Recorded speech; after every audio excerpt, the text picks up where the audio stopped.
Welcome to Grieving Portia, the podcast that uncovers the hidden treasures within grief. I'm your host, Portia the producer, and I'm inviting you to join me on a transformative journey where we will exchange laughter, of course the best medicine of them all, reflect on cherished memories. Remember that time that the little boy grabbed my hand instead of his mother's at the amusement park? Yikes. And of course discover gratitude while navigating one of life's hardest challenges, loss. So get ready to groove with me, Portia the producer. Let's dive in.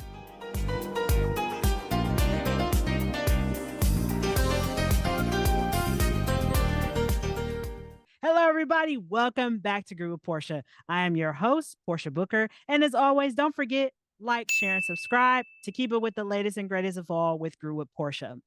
So one of the things, as you guys know, I love having people to come on the show to talk about how they found their groove again through adverse circumstances. And let's be realistic. Addiction is one of those topics that's highly stigmatized, and that also comes with a load of grief. So today I have the honor of being joined by Miss Lisa Katona-Smith, who is a certified peer recovery specialist and also the founder of Parallel Recovery. So welcome, Lisa, to Grieving with Portia. How are you today? I'm great, Portia. Thanks for having me. Lisa, it's an honor. I remember when I saw about your story and I said, I have to have her on because I'm curious, Lisa, first of all, what are you grateful for today? I was listening to other episodes and I thought, what am I going to say I'm grateful for today?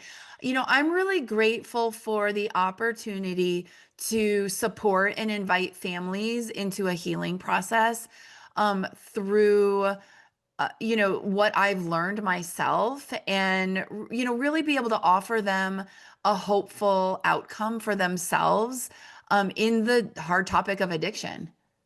Yeah, I mean, and I love, Lisa, how you brought that to the forefront, right? Because one of the things that comes to my mind that a lot of families are dealing with, and you yourself, is grief through this process, right? I think despite the stigma, there's this level of heavy grief that you're carrying around on a day-to-day basis.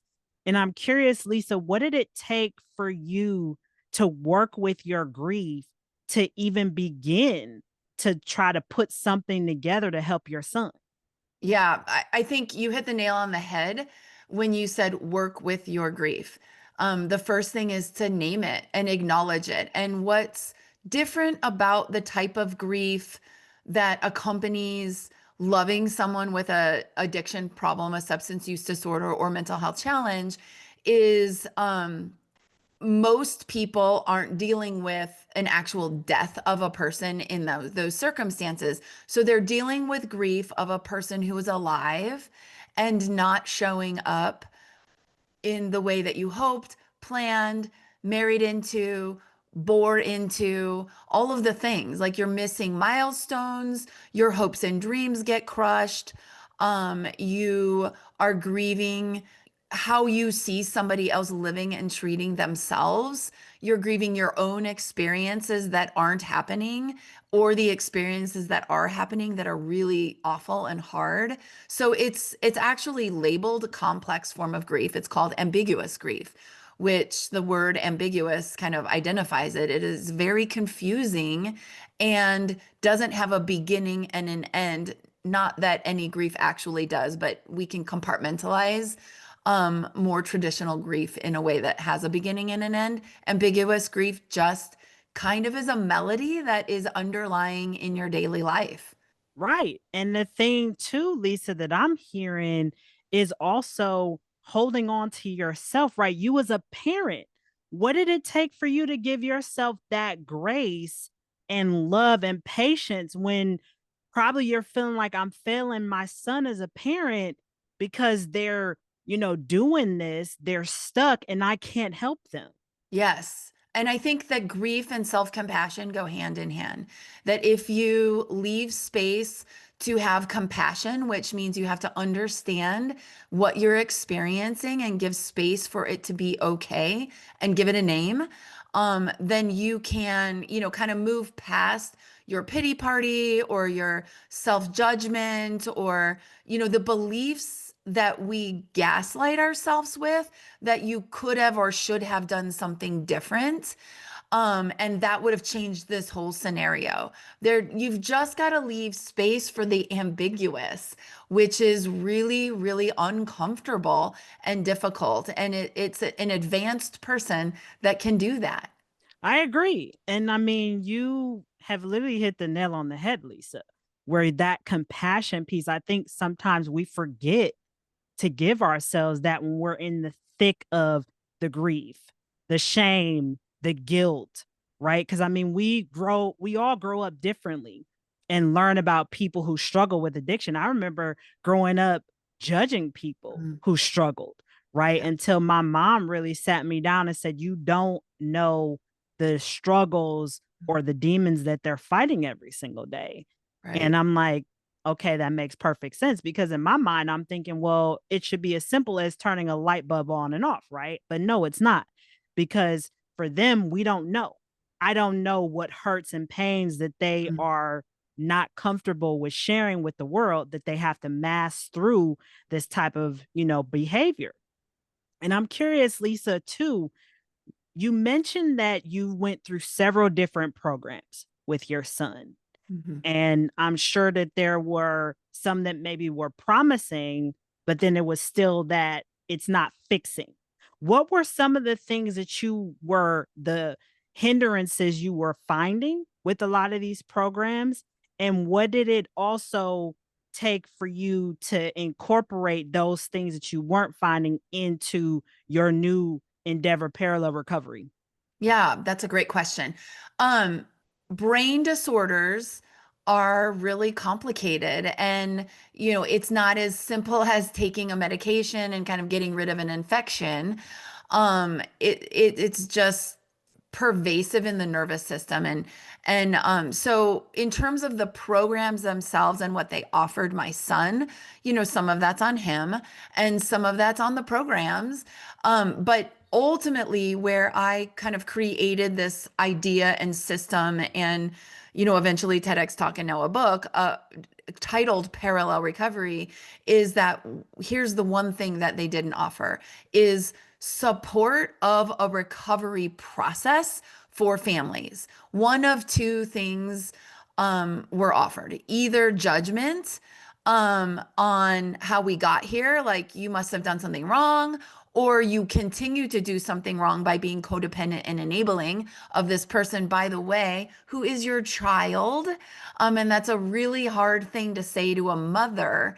Not to say that some of the behaviors are not necessarily helpful, but to call them something, to label them something negative is not helpful. Or the other option that was given is to just feel pity and for the family system, because the person that was struggling, my son being that person, must be bad. And then, so we must feel sorry for you. But that's not actually helping the family system get healthy. And we have probably every single person listening has heard the term addiction is a family disease. And if we don't actually heal the family system, we're not living by that phrase. We are just saying addiction is a family disease and one person is the problem. But we all got here somehow, and we all have a role in getting out. Oh, 100%. I've heard that term before, that addiction is a family disease. And I'm curious, Lisa, so what were some of the things that you currently are doing now in parallel recovery to really support the family and not keep that shame pool full? Right. Yes. So first is dealing with grief, self-compassion, the shame that comes along with, we've come a long way with mental health and substance use acceptance, and what you were saying your mother offered you, which is beautiful, but a lot of people aren't offered this. We still have, as a society, the idea that it's a moral failing, that this is a choice, and that somebody is bad because they have this problem. And if we just look at science alone, that is not a true statement. That's probably another show. But the things that I offer outside of compassion work, grief work, like personal understanding of self work, is how do I communicate differently with my person, separating the behavior from the person that I love? How can I communicate with the person that I love and create boundaries around their behavior that's harmful to them and many times harmful to me. And both of those things can exist. It's not just you need to get away because you're bad. It's wow, that behavior is concerning to me, is hurting me, is impacting me. So I'm going to create space between myself and that behavior. And then I'm going to go around the behavior to love the person. And it's complicated and it's hard work. And that's why I call it parallel recovery. If I waved my magic wand, families would go to treatment with their loved one and have a parallel process of recovery. That's not how we do things in the treatment world. So I've got to sort of find a different way to do it. So that's what it is. I mean, it's asking families to do the hard work of their own recovery process. You are impacted by this. You woke up and you probably don't know how you got here. I say that I woke up a door slammer and I didn't go to bed one, but I started slamming doors at some point and it was effective for a while until I realized this isn't who I want to be anymore and learned how to show up differently for a person who was not his best self. And Lisa, I'm glad you brought that up because I think so many people, you're right. There's this, we're doing this for the person who's struggling, but the family's just over here. But it's like it takes a holistic approach to really get this person into some type of more sustainable space, Yes. right? And I love the parallel analogy, right? Like Mhm. literally, we're working hand in hand. Yes. And I'm curious, Lisa, how is your son doing today? Yeah. Yeah, But thanks. He continues to, he's up and down. He has his struggles, but ultimately he's responsible for his journey and our relationship is one that is not entangled. We show up for each other in the good and the bad, and we can communicate and connect outside of the challenges that either he might be having or we might be having or I might be having as a mom. Thank you. I'm glad to hear that because I think sometimes, right, there can be this level of guilt or shame when things that you've created don't seem to be in alignment with the mission and the wording that you're putting out into the world. So I appreciate you really Yeah. highlighting that too, Lisa. And I'm curious, you brought up boundaries, and let's be realistic. There tends to be resistance when it comes to setting boundaries, especially being a mom or a parent and your kid is struggling and that codependency that you brought up. Lisa, I'm curious, how can other parents learn to adopt boundaries and let go of the shame and guilt of that codependency Mm. and look at it from the lens of this is preservation for not Yes. just me, but also, the person who I'm working with, my child? Yes. And I think that, boundaries are a little bit of a social media pop phrase right now. And every time I listen to quote unquote professionals talk about boundaries, I get a little bit scratchy because usually boundaries are spoken in a way that are, I need you to stop that behavior. And that's not what a boundary is. That's a rule, which is rarely effective after your child's like 4. But a boundary is this is how I can love you and love myself. And I call it loving better. I'll tell people, you can tell your person, I can't love you with you living in my house right now. And it's really important to me to love you. And so I'm going to have to make some changes. Notice the subject, the noun of the sentences is me, not you.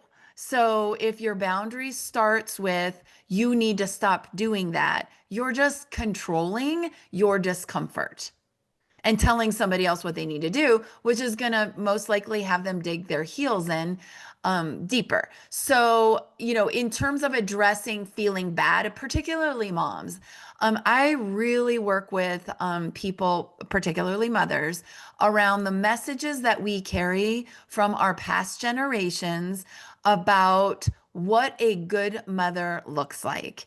And what a good mother, I'm trying to change that paradigm. A good mother is not a doormat. That is teaching your child to abuse other people.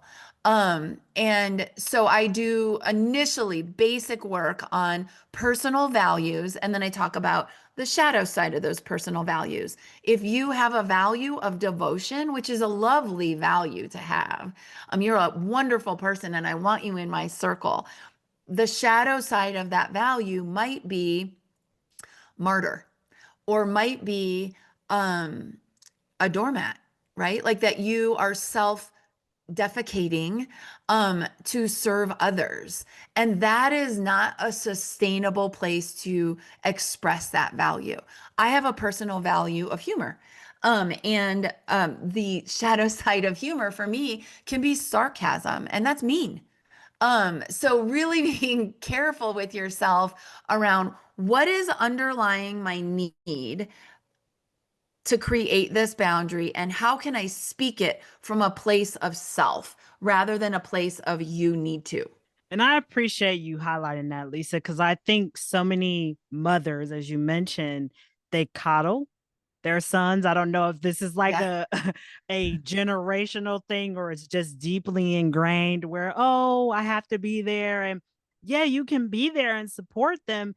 At the same time, still maintain your autonomy, right? Right. Still maintain the preservation of you because you can't keep pouring into an empty cup Yep. and yours Absolutely. is, just completely dry, then you're, becoming the worst version of you unintentionally because you're trying to continue to pour into Yeah. something else. Right. That yes. And I'm going to go a step further. There's a proverb. I see it out there, out in the interwebs, that a mother is only as happy as her saddest child. And Interesting. a lot of people, when I just said that, probably went, yes, that's true. I think that's a harmful message. What it's harmful to mothers, right? It gives us the idea that our purpose and job and role and our whole sense of self is based on somebody else's choices, by the way, by the time they get to a certain age, that like we're in control of this somehow, which is not true. Um and two, it gives the message that we must entangle our well-being with somebody else's well-being. And a premise of parallel recovery is to model that I am responsible for my well being and I am capable of my well being. And when those emotions are entangled, meaning, the doting moms wanting to make everything good and take away consequences and all that kind of stuff that we all do, and just it needs to sort of stop at some point. And it sometimes it doesn't, is actually preventing the empowerment of our child. Right. And, I've never heard that quote before, Mm, Lisa, but, I'm thinking I don't have any kids, but I could hear how my mom would respond to that now. Like, God rest her soul. And I can see how that can essentially be a nail in a coffin yeah, for so many parents because, it seems that there's this level of I have to be Superman or Superwoman for right. all my kids. And yeah, you can be. At the same time, there's still that version of you that has to take care of you. Yeah. And circling it back to grief, Portia, is part of grief. I think grief in general, but particularly complex, ambiguous grief, requires you to hold space for the hard and the good. Yeah. And I think to your point about that, Lisa, like to this day, I mean, how do you give yourself that grace to hold space, right? For the good and the bad moments? Because, addiction, like you mentioned, is not like when you lose a job, a Mhm. pet, right? This is an everyday moment by moment experience. So you never know if there's going to be a relapse or how long they're going to stay clean. So what can you say to that and also to encourage other parents to hold space for themselves to hold both the hard and the good? Right. Yeah. I think one of the biggest rides that family members go on with a loved one who's struggling with addiction in particular is the peaks and the valleys, right? So they go from being extremely hopeful and like this is done, and it's very complicated, Portia. The even well-meaning friends and family, they'll ask, how are they doing? As if like it's over. And that's just not how the brain works. When the brain, which addiction mental health is a brain disorder, it's a continuum of the disorder. It gets better, things can get better, absolutely, but it's never, oh, yeah, that I had strep throat one time. That's not how this works. It just isn't. So, getting out of the peaks and then the valleys of like despair, it's extreme hope to extreme despair to extreme hope. That is not sustainable. That takes you on a roller coaster ride that you can do for a very short period of time, and then it will take you down. And more importantly, it will take down your relationship, and there goes your influence and your actual hope to be impactful for this person that you care so much about. So figuring out how to sort of get it to be a wave that you can sustain.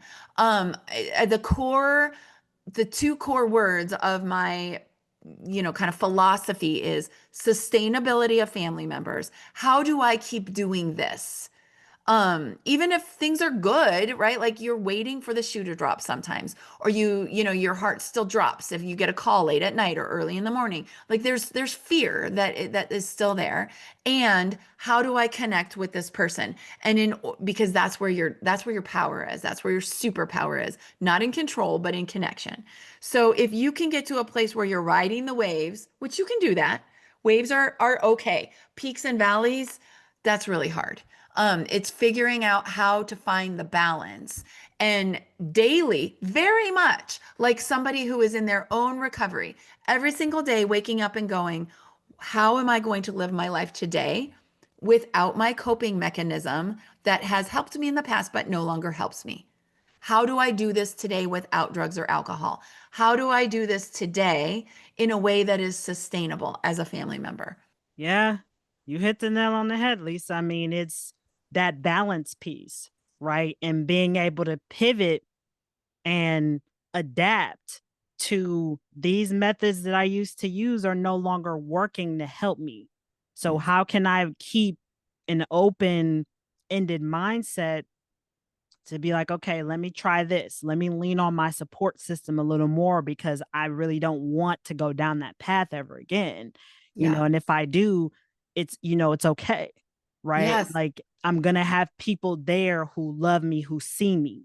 Right. Right. And let the ones that have changed their address books keep it moving stage left. Right. So, Lisa, Yes. let me just say this has been an amazing conversation. I thank you so much for coming on.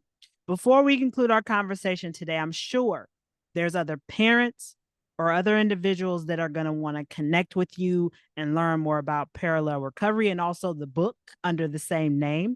So can you tell us, how can we find you? How can we learn more about your services? Sure. LisaKatona-Smith.com is my website. All the information is there. My book is now available on Amazon or wherever you get books, Parallel Recovery. And I'm most active on Instagram, parallel_recovery. Excellent. So you can connect with Lisa on all platforms. Just go to her website, lisakatonasmith.com, to find the book, all the other things that you want to learn. And then also on Instagram, those of you who, whichever platform you want, just do a Google search. I mean, Sure. literally, you can find people now through Google anywhere. So, well, everybody, that was Lisa Katona-Smith that you heard from. And that concludes another episode of Grew with Portia. Thanks for listening. Until next time, peace and hair grease, everybody.